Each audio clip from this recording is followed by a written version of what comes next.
Hey chicks, let's chat. Listen. So my topic today, right? This is something that kind of, hits home for me, and I do like to be transparent. Um, and as open and honest as I can be with their reason, because I ain't really just gonna get on here and tell all my business now, but I will tell some of it now, cause you know, if I've been through something that will help somebody else, right? I feel like it's the right thing to do to share. Now sharing can get weird when you divulge too much, too soon, or in the wrong situation or whatever. So, hopefully I never get too weird with what I'm divulging, and in the way that I divulge it, right?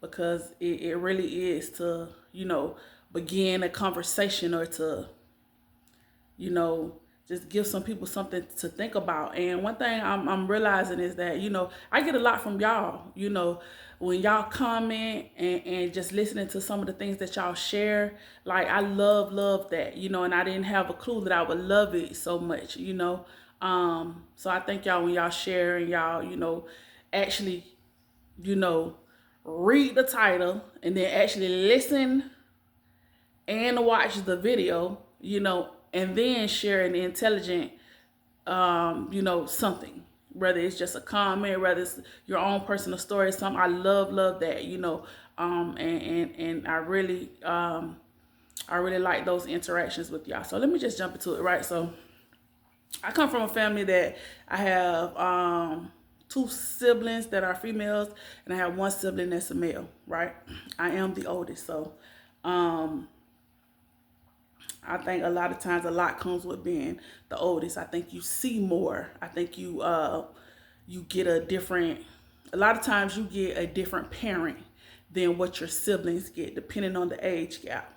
And I say that because, I come from young parents. So by the time my siblings came around, they got more, a different version of my parents in terms of money was different, their discipline was different, who they were as people was different, right? So, shout out to the firstborns, because I think that we get the hardest hit of what our parents know how to do and what they don't know how to do, and what they, what they're good at and what they're not good at. I think the firstborns are like the trial kids, and hey, it's either gonna work or it's not gonna work, whatever parenting styles they have. And then I have seen where the parenting style switches up as life changes, as time changes, as finances change. So does the parenting, as it should, right? So let me just get into it. Something that I have realized, something that I have like observed. A lot of times when you're going through something, you kind of feel like, hey, it's just me. And then you pull back a little bit and you pay attention to other situations, and you're like, you know what? It's not just a me thing. This is something that people are experiencing on a frequent basis, right? Like, and even sometimes when you feel like your situation is bad, you look at other people's situations and like theirs, like, oh yeah, it's like, ooh, right? So I said all that to say this, I think that I have observed enough situations where it's safe to say that there is a dynamic between siblings and oftentimes sisters that needs to be improved. That's what I say. Needs to be improved, right? Because from where I sit, it just seems like it really should be a sisterhood, right? Like y'all have the same parents, or y'all share one parent, or even if y'all coming together, just being raised in the same household, right? If you being raised together, you got the same bloodline flowing, I just think there should be really a certain level of camaraderie, a certain level of love, a certain level of respect and honor, right? And oftentimes I'm just not seeing it. I'm just not seeing it. I'm seeing so many situations where siblings, for different reasons, just are not on one accord, right? And it does have an effect on your family as a whole, and then it has an effect on your immediate family as well, right? And a lot of what I'm seeing are situations that have stemmed from childhood, and they continue and carry on into adulthood. So whereas when y'all were children, there was some type of something, but it probably was just passed off as just children's stuff, right? But then you got into your teenage years and your early adult years, and maybe even to your regular adult and later adult years. And that thing that was there, it didn't go away and it didn't improve. It stayed there, and oftentimes it got worse, right? For whatever reason, this sister don't like that sister. That sister don't like this sister. Or even in my case, and I'm gonna be transparent, right? I have seen my siblings act like they didn't like each other kids, or have things to say about each other kids. And I thought that was so weird. With me being a person that don't have kids, in my mind, I'm like, how? I don't get that. Like, it just seemed weird to me, you know? And I'm like, that's just more sibling stuff. That it don't even have nothing to do with the kids. It has trickled down to the kids. But those are issues amongst each other. And that's the sad part, is that it does end up trickling down to the kids more oftentimes than not. And that's why it's time for the conversation. It's time for the real hard conversations of what's going on. What happened? Where did we go wrong at? Right? And sometimes those conversations are hard to have because either one or both or all of the siblings, they don't care no more. This thing has been going on for so long, and they really just fed up with it, and they don't really care to indulge in it. And they have just accepted that it is what it is at this point, right? And a lot of times it's situations where you don't even know where it started. All you know is that this sibling has an issue with you, and you don't know where it came from, how it got to be so bad, what is it they have a problem with. You really just don't even know. And if you like me, sometimes you kind of don't even care, right? I'm the type of person that, like, I try to be good to people, but at the point where, like, I don't feel like I'm appreciated, or you're taking advantage of me, or you're trying to be slick and get off and get over, I'm gonna pull back. I'm done, right? So then if attitude or something like that develops after that, have at it, because I've been good to you. Understand me? So however you feel after that, those are your feelings. You're entitled to them. And I don't really care to indulge to try to figure out what's going on with you, because the one none going on with you when I was being good to you. One none going on with you whenever I was giving this or giving that, or allowing this or allowing that. Whatever issue you had, you were able to bury it because you wasn't showing up in that way. Now all of a sudden when that person, or if I pull back, now all of a sudden now you got long-term issues. Well, what was the issues when I was doing X, Y, and Z? Right? So that's why I tend to, like, don't care, because I feel like it almost, whatever it is, it's coming from a wrong place, and you got to figure out what it is, right? That's pretty much the stance that I take on, sibling stuff or people stuff, but in particular sibling stuff, right? And so when I have observed other people's situation, these are some of the things that I pick up from them. I notice that it's siblings who are feuding and have issues because one sibling is jealous of the other sibling. And they're not jealous because the other sibling has more than them. They're jealous because the parent has showed that other person more favor, right? It could even be a situation where sibling A is doing much better than sibling B.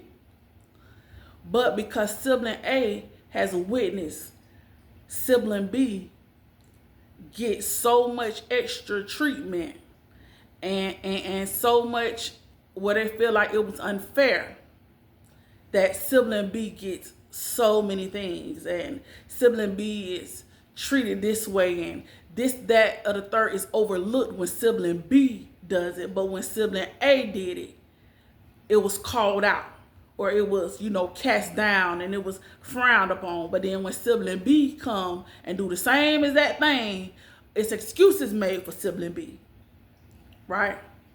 And all this stuff is being done by the parents.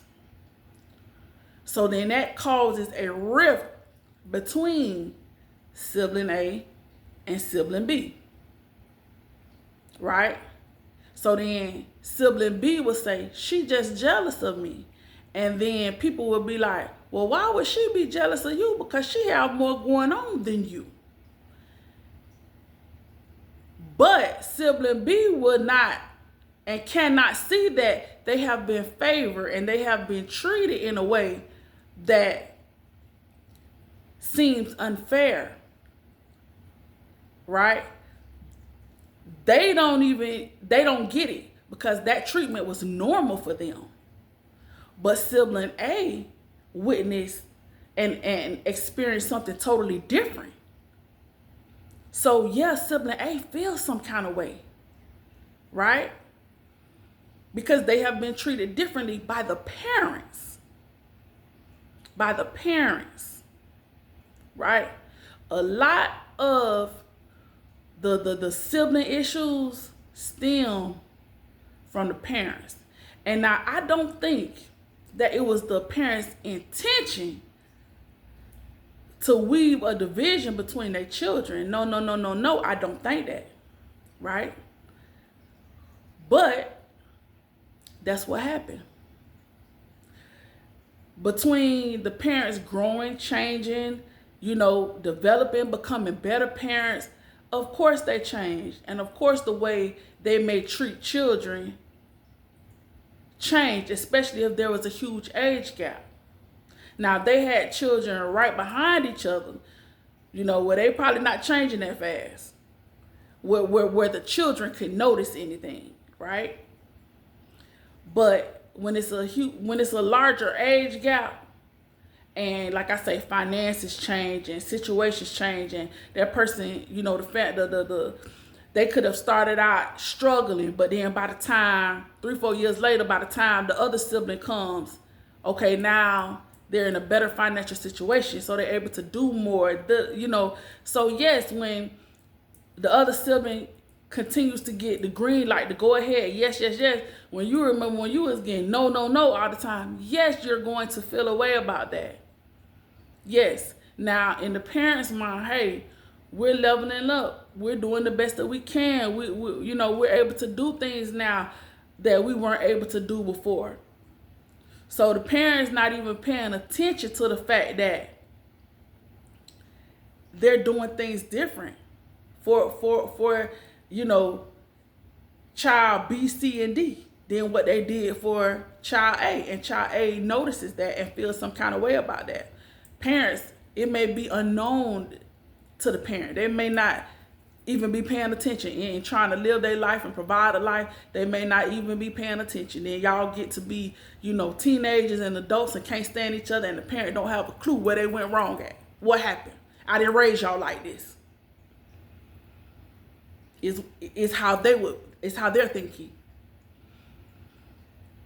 When in reality, you did not raise us the same. You may not have raised us like this to dislike each other, but you did not raise us the same either. Yes, we came up in the same household, but we were not raised the same. We were not treated the same. Things were different. I got a different version of you than what they got. Perhaps I may have got a better version of you, just depending on, what happened. Sometimes a parent can start off right in life, and then, things happen and life start life and then fall off. So then those younger siblings don't get the same thing. They didn't get what they needed or what they wanted from, their parents. So no, y'all weren't raised the same. Same household, maybe same mama, maybe same daddy. Different upbringing though. And let's talk about it, because we human, right? And we friends. So we finna really get into it, right? So I hear a lot of people say, "Oh, there are no favorites," blah blah. I don't believe that. I don't believe that. I don't have kids, but I do not believe that there are no favorites. I don't believe that. Now, maybe for some parents, maybe they really are very intentional about not having a favorite and not showing favoritism. Maybe, right? But because we're people, it's just certain people that just move us, that just do something extra for us, that we just love on a little bit more. And sometimes it's not anything that they've done. They just have a certain level of favor with us for whatever reason, right? And sometimes that will cause us to show up different for them. Even when we're not thinking that we're giving off any signs. Me personally, I asked my mama about her favorite, because in my mind, my brother, the youngest, was her favorite. And I used to say that, and I felt that because she said she always wanted a boy. So before him, she had 2 girls. But the only person I heard her say she really wanted was the boy, So I was like, I always thought my brother was her favorite. Plus he's the youngest, so he's the baby. So I tend to think a lot of times the baby is the favorite. So I had a conversation with her one day. We was just chopping it up. Now what she said was, and she could have just been, saying whatever, but I don't know, my mom pretty transparent too, so I don't know. But what she told me was that you love all your kids, but there's something special about the first one. So, I don't know, maybe to her it was something special because maybe she was a teenager and it just was, I don't know, she had extra help, I don't know. But that was how she felt, that it's just something special about the first one, right? So, now, you would never be able to tell that based on our relationship, so go figure, But anyways, like I said, going back to sometimes, when you see parents treating kids. See, a lot of times, like I said, you wouldn't be able to tell anything about that. My mom felt a special way about her oldest child. You wouldn't be able to tell that because she didn't necessarily show that. But oftentimes I have seen parents really to the point where they can't even hide the favoritism. And for me, that would be like, that is like a sucker punch. When you cannot even hide the fact that that's your person, right? Now I say that when it's like teenagers and younger, when they're younger kids, not adult kids, right? Because I do believe that as your children transfer into their adulthood, then I believe that everybody's relationship is built on how well each person goes out their way to interact. Because as children, you kind of don't have a choice. But then as you become adults, then you have to make a choice to be present. You have to make a choice to be around them, to do things for your parents, or to do things for your grown kids. If you don't live in the same city with them, or if you don't live close by, then you have to make a choice to go out your way to be around them. And that is going to, and to talk to them. You have to make a choice if you want to call them, or if you wait for them to call you. Like, those are choices that grown people make.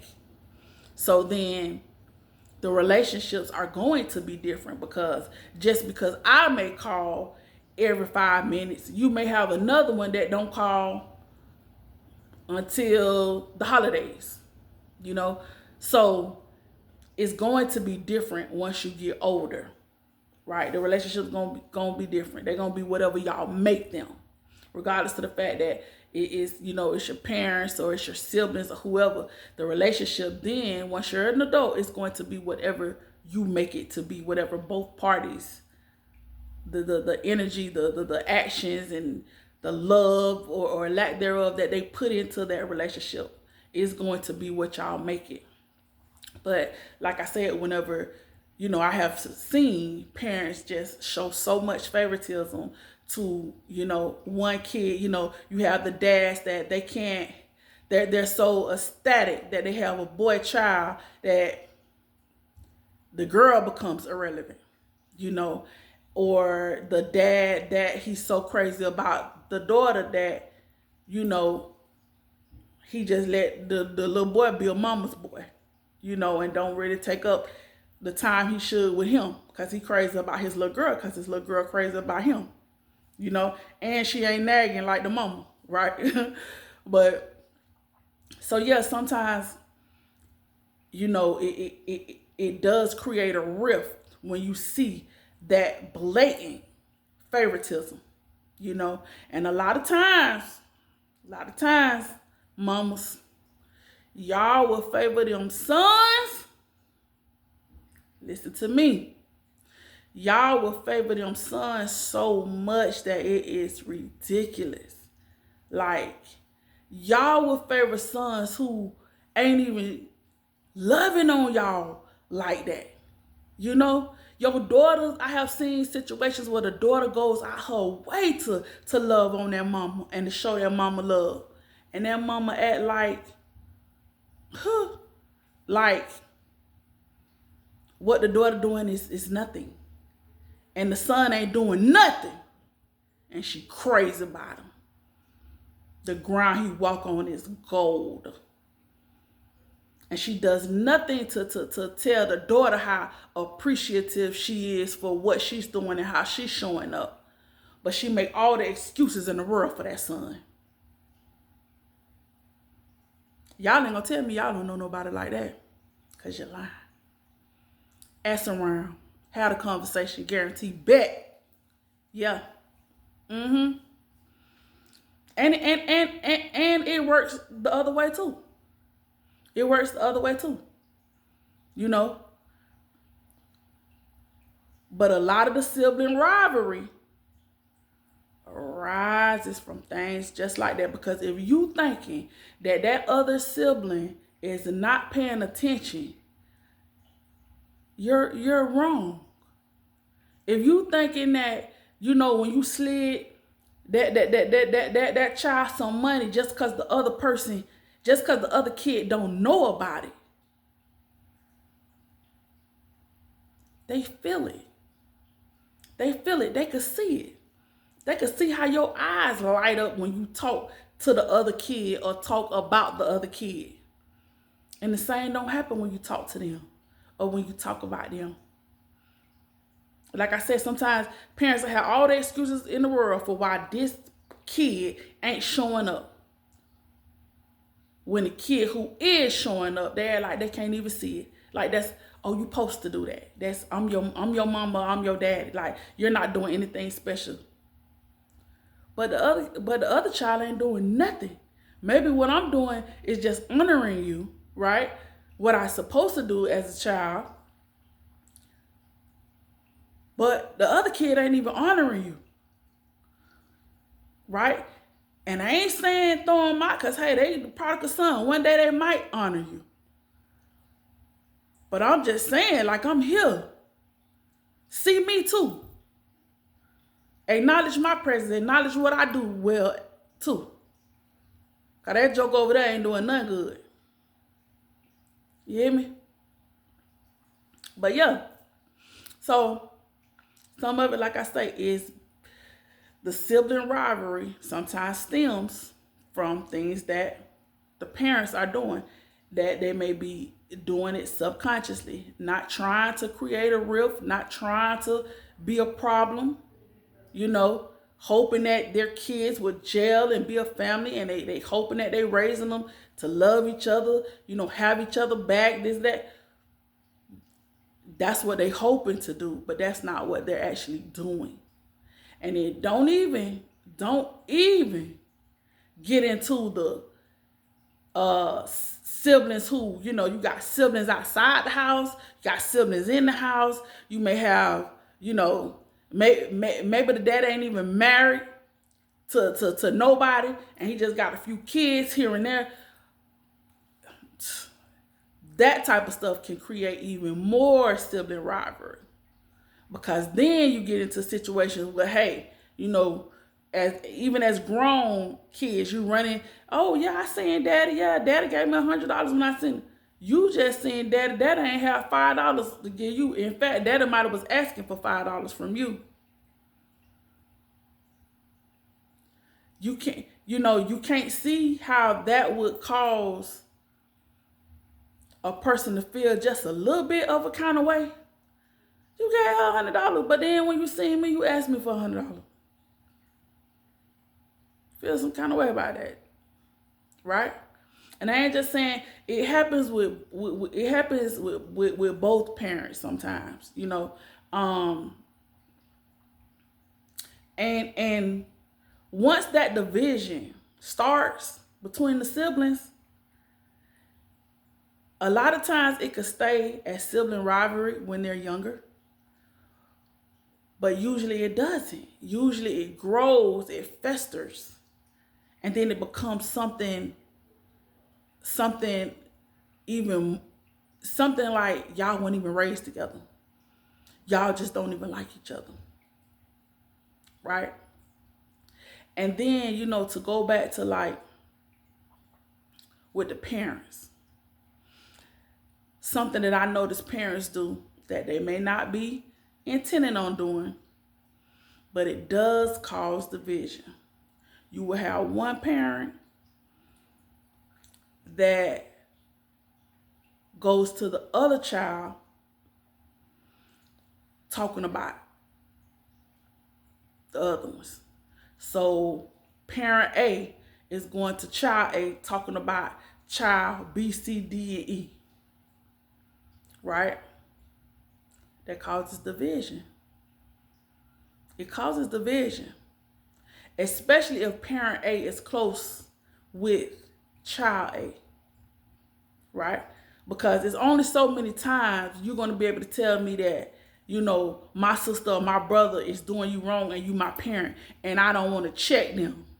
And I don't feel some kind of way about them. It's only so many times you're going to tell me, hey, yeah, they came and borrowed some money and then they never gave it back. It's only so many times you're going to be able to tell me that, and I don't want to go and check with my sister or brother. Like, hey, why y'all ain't paid mama or daddy back?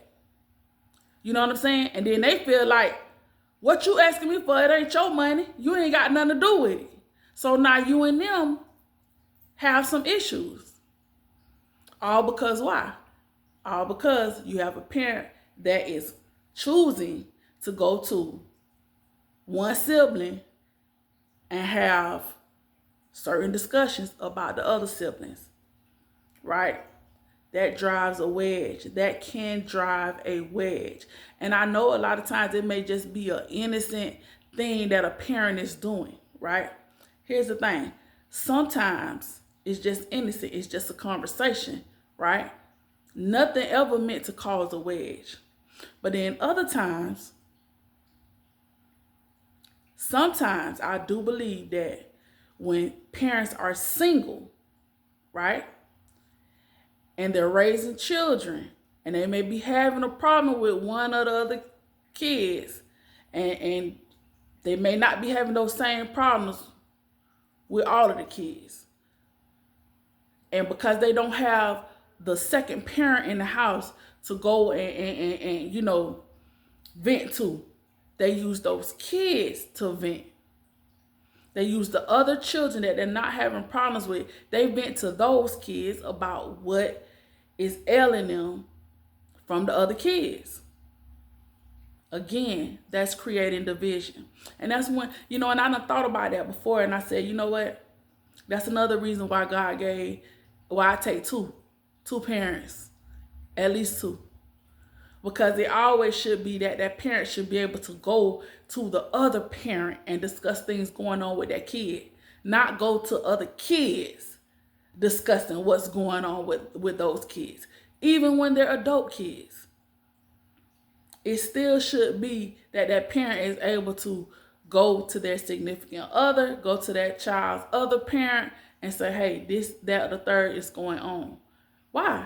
Because when you don't do that, you create division between those siblings a lot of times, right?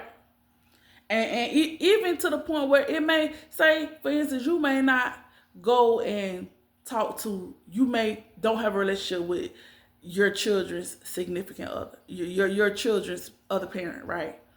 So then you get on the phone and then you calling your best friend. But your children hear the conversations. Your other children hear that. So you on the phone with your best friend and you might be crying, right? You might be crying about what is going on with your other child, right? And how you think that make the other kids feel? They feel some kind of way about that. They feel like that sibling is a problem for their parent. So now they feelings hurt. Now they feeling some kind of way towards that sibling. So I know a lot of times I like I said, I wholeheartedly don't think that it's ever intentional to drive that wedge, because what would a parent get out of that? Right? I would think that a parent wants to see their siblings tight and have each other back. Because, hey, the parents ain't going to be there for them. So when they ain't here, at least they will have their siblings to lean on and count on and be able to, continue the family unit. But, like I said, a lot of times it's things that are done unintentionally that does create those divisions between siblings. And then sometimes the situation is that the siblings, the parents have done everything right. And it's just something that the siblings have against each other, or something may happen and cause them to start going at each other, right? Maybe in their teenage years, maybe in their older years. And for whatever reason, they don't know how to work it out. Or they don't want to work it out. And they just don't. And they just live their life as if they're not even blood related.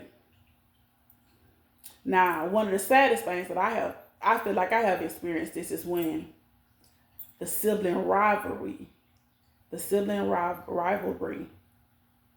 flows down, and the children, like the nieces and the nephews, are affected by what's going on between the parents. So if these two uncles are beefing, now, their kids don't have the same level of respect for their uncle that they should have, because that don't have nothing to do with the kids. And the kids should be raised in a way that, hey, you respect your auntie and your uncle. And what the grown people going through, that's what the grown people going through while they're children. Now, things do change as you have adult kids. Because as adult kids, if your adult child sees your sister doing something out the way, okay, chances are your adult child may want to feel like they're going to straighten the auntie or they're going to straighten the uncle or something like that. Now, they're still out of pocket because that don't have nothing to do with them. But they still should be able to straighten the situation. If they feel like they just have to, they should be able to do it and know that they need to do it in a respectful way. A respectful way. Because I feel like respect is always due. If that person has not disrespected you, then you should not, as a child, ever feel like you're supposed to disrespect them, because again, it ties back into what I'm saying. Now you have become an adult and you see your aunt or your uncle into it with your mom, but you don't realize they've been doing that since they've been kids. And then that aunt or that uncle has always been good to you, in spite of the fact that they've been beefing with your mama or your daddy. They still always was good to you.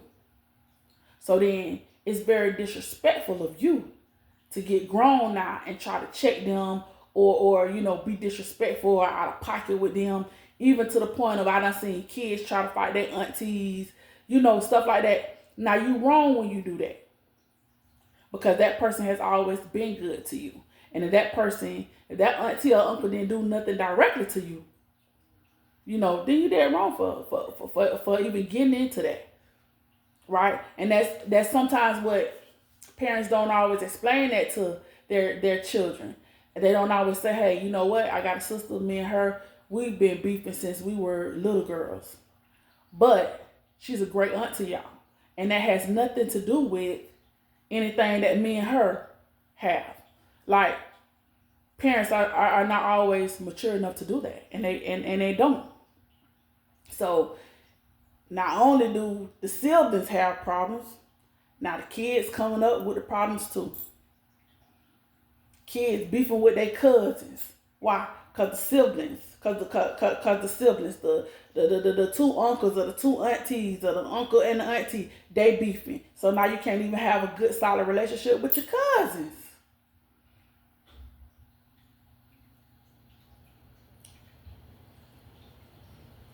See, one thing about in our communities is so many little pockets of trauma. People always say, hey, we got to get back to black family. Yes, we do. But we got to deal with all these little pockets of trauma, of craziness, of foolishness. And that's why we can't be in the same house.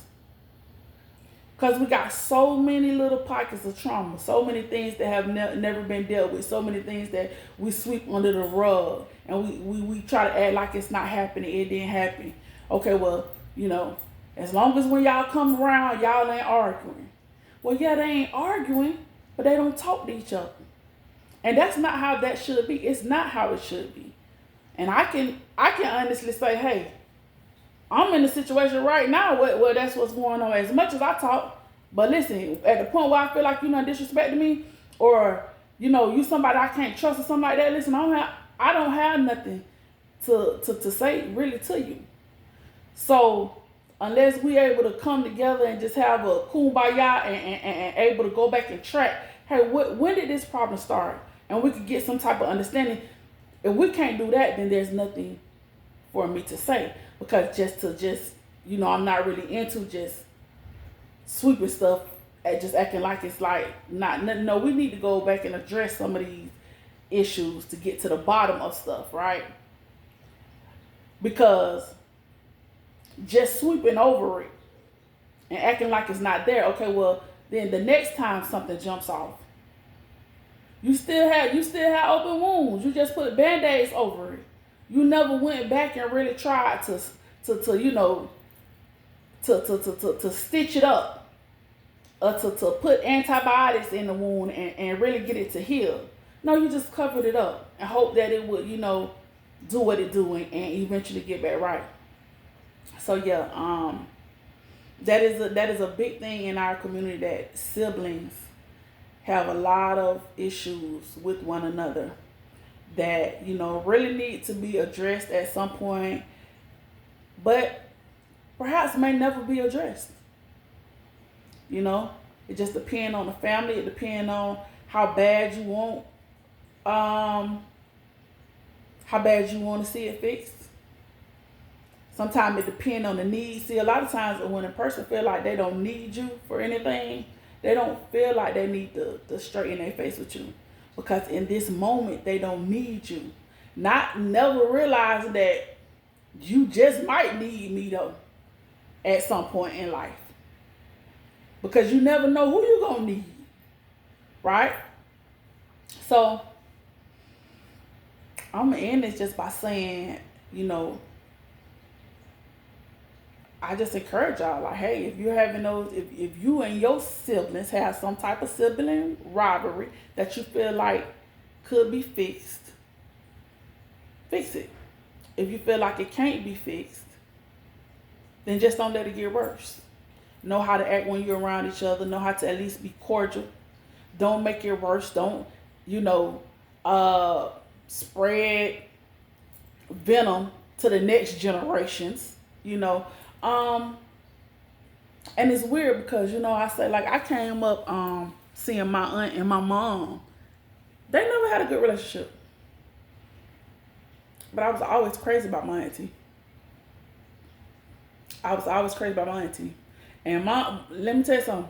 Nobody could cuss each other out better than my auntie and my mama. They was phenomenal at it. You hear me? They would say things you ain't never heard nobody say. Right? And I always said I didn't want to be like that. I didn't want to have a relationship with my siblings where we couldn't even be in the same house. You know how many Christmases and Thanksgiving was messed up because my auntie and my mama. It's funny now to me because you realize like they was like the life of the party. Like, we know they're going to argue. We know they're going to cuss and carry on and be crazy. And in that moment, it's bad. But now, that my mom is deceased, it's like, it ain't that you miss it, but you miss it a little bit, But yeah, they had a very tumultuous relationship. Like, almost all their life. And I didn't want to have that. So I tried not to do the arguing and the, that part. I just be silent when I can't get along with you. We ain't seeing eye to eye. Because I don't want to do that. Because one thing about, like, it's things that you say, once you say them, now you can't come back from that. And it don't matter who it is that you say it to, whether it's your parents, your sisters, your brothers, your significant other. There's certain things that you say that you can't come back from that. Sorry, don't fix that. Right? So I do believe that sometimes, hey, it is generational. If your mom and your sister your mom and her sister was dysfunctional, well then, how they gonna tell y'all how to have a better relationship? Who's gonna tell y'all to do? Who's gonna tell y'all who? And who's gonna show y'all how to have it? Who's gonna show y'all how to work through whatever y'all issues are? If you haven't really seen the great siblingship, if you have not seen that, who's gonna show you how to do it? Some people are, I guess, just blessed and they're able to do it naturally. Or some people have siblings that just don't say nothing. And they just take it and eat. They just eat whatever the other sibling give, and then it festers with them on the inside. Right? So that sibling may never argue back with you or whatever, but just on the inside, they just, you turn their stomach. But they just don't want to be public with the, going back and forth and being angry and stuff like that. And then every then and again, you see some relationships that you like, man, I love how they sister each other. They crazy about each other. Love it. Love to see it. Right? Every now and then I see it. Not as much as I should see it. But every now and then, so salute to y'all who have wonderful relationships with your siblings, whether it's, your sisters, whether it's your brothers, whether it's your half sisters and brothers, salute to y'all. Because is very challenging more often than we realize. That, we have those challenges within the bloodline more often than you think.